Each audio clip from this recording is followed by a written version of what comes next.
June, nandito na tayo halos. 2 minutes na lang. Isang nga na ito, importanteng part ng Second World War, no? Sa history. Sa history. At tatandaan ko napanood ko lang ito sa Schindler's List. So, yun nga eh. At mapupuntahan na natin. Puntahan na natin. Turn left. Kita natin itong history na.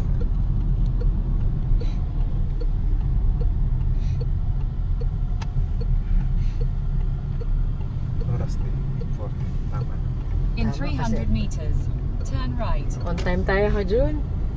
At 8:15 na. 10 pa sa 6 tayo umalis dun kila Japheth. At least walang traffic doon. Magaan ang biyahe natin. Ano nga lang, makikitig lang yung mga daan na dinaanan natin. May speed limit pa iba-iba. Medyo mahirap din magmaneho. Ay, Dito tayo. hanap muna tayo ng parking. Turn right. There.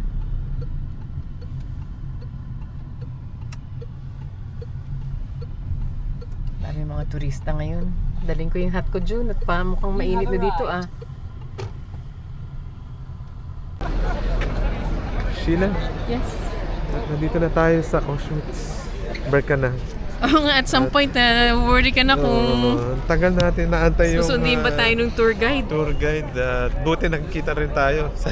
Akala ko wala. Sabi niya doon at luckily, sinagot ni June yung may phone telephone call. Yun nga eh. At binigyan na tayo ng ticket.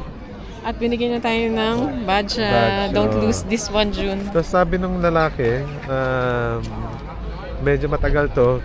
May break din kayo. 10 minutes yung break. Minutes yung At break. dapat bumili ka na ng ticket bago ka makarating dito. Kasi ang haba ng pila. At si June, kinuha niya yung tour na English translation. Oh, iba-ibang translation to. May Polish, English, Russian. Magkano mo ito binili, June? Tandaan ko mga 25 ata to 30 pounds ata to per head. And we just booked it when we arrived in here 2 days ago. Binook namin to sa Online. booking.com online. Pero mas tingin ko advisable magbuka na before ka makarating dito. Oh, kasi mahaba yung pila. Mahaba yung pila. Tsaka ang dami ng tao. At maaga, isang oras na to, 8:30, marami na to.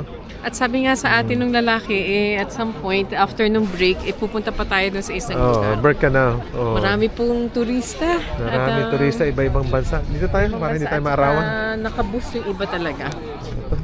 At antayin na lang natin sila dito. Magsisimula na May ito. ticket ito. Yan, pagsamahin mo na lang. Dito, put them hanginin. together. Haba ng pila ni. At nasa pila na Oo. tayo at kasama Pasok na natin tayo yung dito. grupo. Dadami yun, no? At the same time, kailangan nila ng identification Oo, niya. kailangan mo ng ID at kailangan na Wala kang Padaan mga ka bala, parang- wala kang sharp Oo, sa loob walang ng ano. bag mo at wala ka rin baril. kaya safe na safe ka pagpasok mo sa loob. Kasi i-check ka nila eh. Tatanggalin mo lahat ng gamit mo, no? At ito, diretso na tayo dito. Mga 20 rin siguro tayo nasa Tingin grupo ko, na to. mga 10 to 15. Ito no? yung pala yung guide namin, ang pangalan niya si Lucas. Okay.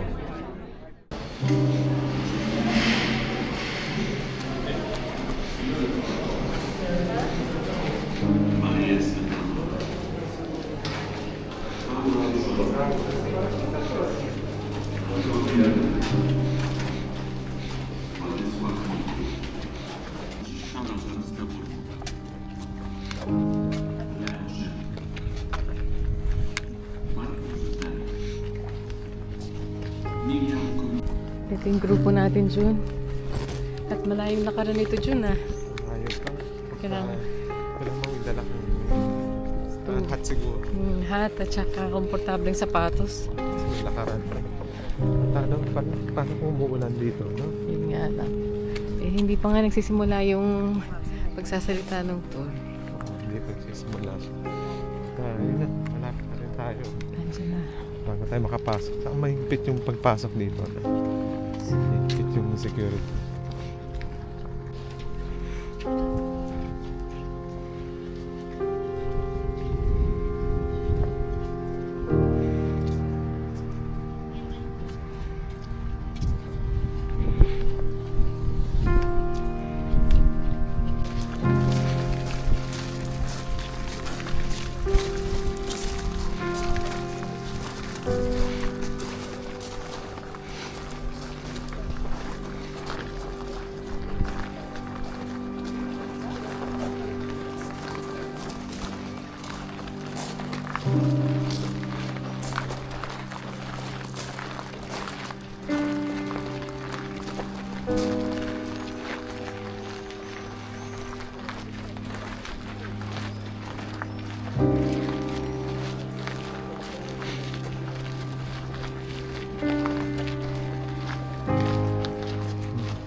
libreng shuttle papunta dun sa isang area. Canal.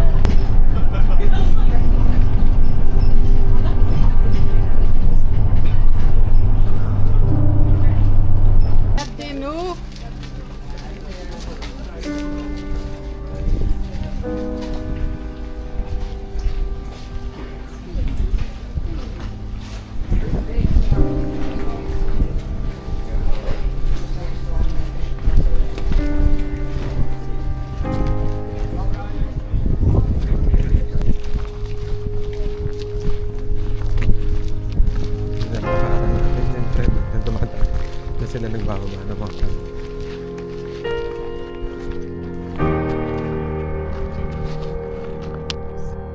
Now we can see many houses. All houses were built after the law. But everywhere we can see chimneys. Everywhere there were such wooden barracks. Inside of the wooden living barrack, there was heating system with two chimneys. The wooden barracks were this small.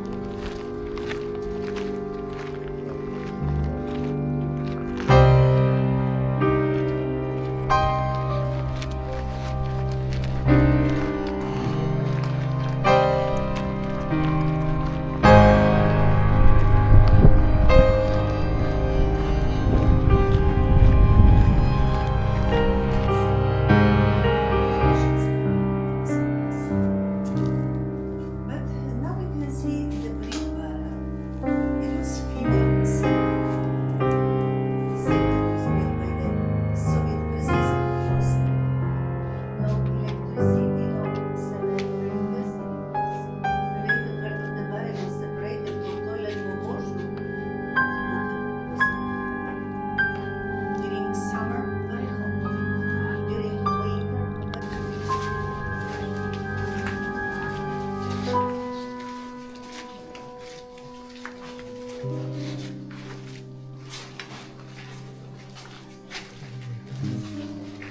Ito yung original bato.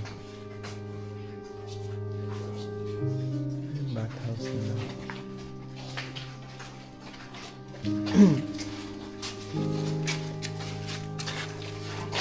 Yeah. No. Maparinig na lang. Ito yung aming tour. Kami pabalik na doon sa parking. Ganda, maganda ito. Very worth. Informative. Worth. Kalungkot nga yung pakinggan yung kwento. Mga story ng mga talaga nagsakripisyo ng buhay dito.